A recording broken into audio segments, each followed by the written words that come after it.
So I got my book here, Volume 1. Brian just got Volume 2.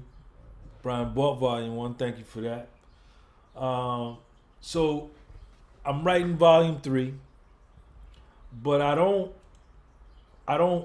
write it. The first two I wrote, and then I just copied it. I typed what I wrote out of the notebook. Now what I do is I just type it straight into the document. So what I would do is I would come here and put up, paste,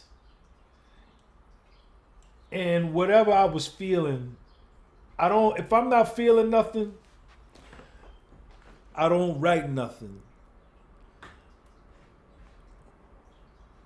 When you read my book, you feel my book. I want my book and what I write and what you read to touch you.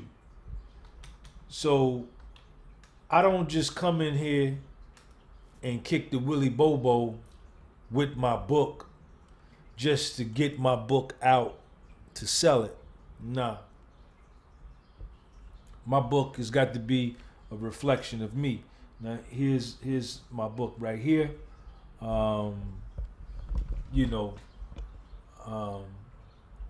This is, I'm on page 80, 81. So this is a lot of the book here.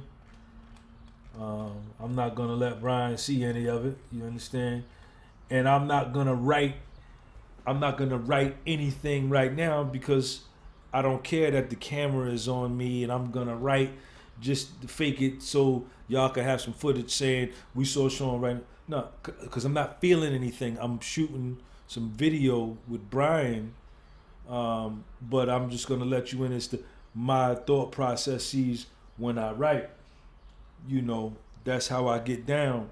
Most of my book and what I write when I'm extremely emotional.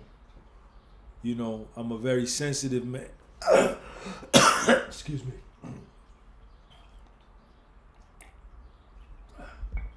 Keep it rolling.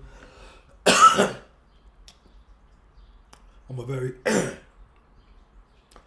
a very sensitive man, and when I write, if I ain't feeling nothing, I ain't finna write nothing. Period. When you read my book, you can tell this how Sean was feeling on that day. That's what he was feeling on that day. That's just my standard. Especially with my main book, Stigmatism in My Soul, which is Volume 1, Volume 2, and the last volume is going to be Volume 3. This is going to be the series that defines my story and my brand. So if I ain't feeling nothing, I ain't finna write nothing. I got I'm writing another book that's on that computer.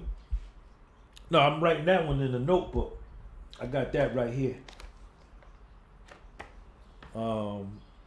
That I'm working on simultaneously with Volume 3. But this is going to be an audio book and a paperback. What's the importance of writing, and what's the importance of having your story written? Writing is therapeutic for me. When I wrote Volume 1, when I wrote this book, I was 6 months out of prison after having lost $1 million, everything that I owned in life, and then getting out and having to start all over again. The writing was cathartic, and it was therapeutic for me to write, to survive the stress and the pain of my reality. And the more I wrote and expressed through my pen, the better I would feel. And I just wrote it and published it. And everything in it is raw and real. There's nothing phony about my book. Nothing at all. What do you hope that people, when they read it, what do you hope that they like take away, or what can they learn? What do you hope they learn from? That we all the same. That you got problems, I got problems, he got problems, she got problems, she got problems, he got problems. All 7.5 billion people around the world got issues. Every last one of them. And don't be thinking like your shit is just super different from everybody else, because it ain't. You know? And I really, really let you into my world with my books, you know? And really so you can identify and say, yo, Sean G went through this, Sean G went through that, so he made it through, so I can make it through too. Anything else you want to add about that? No, I'm cool. Anything else you want to ask? No, that's cool. Analyze and analyze, and you never get started. Overthinking shit, you know? And this comes back to the self-confidence video that I put up on my podcast today. The podcast was sold. A lot of people have a lot of gifts and a lot of things inside of them, but they never express them because they're afraid of what somebody may say, of being judged. So they never start. And if you do that, you stuck like Chuck. You can't be an artist. You can't be a content creator. You can't be a filmmaker. You can't be a musician, a painter, or anything and have overly concerning feelings about what somebody else is going to say or do. You ain't going to never be good. You got to stay true to yourself at all times. I'm going to show y'all, man, some of the traveling I've done in my life. This is Egypt. This is Abu Simbel. This is Egypt. This is the Giza Plateau in Egypt. These are all of my pictures, places I've been. Brazil, South Africa, spider on the wall. Check him out. I'm not gonna kill him. He can live too. We can live in here together. Cuba, Sudan, Swaziland, Nubia, Cuba, and red, black, and green flag of power. Me and little Sean when he was born.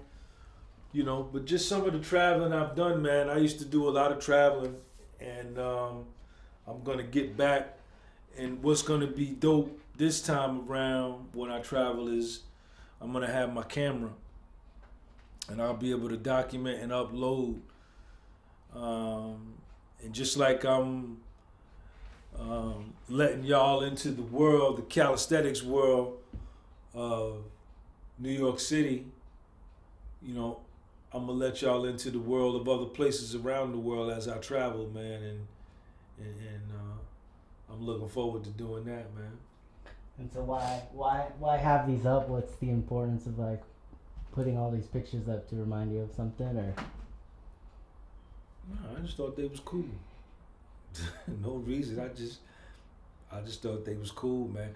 You know, I used to love to go, especially to Africa, man, to Egypt.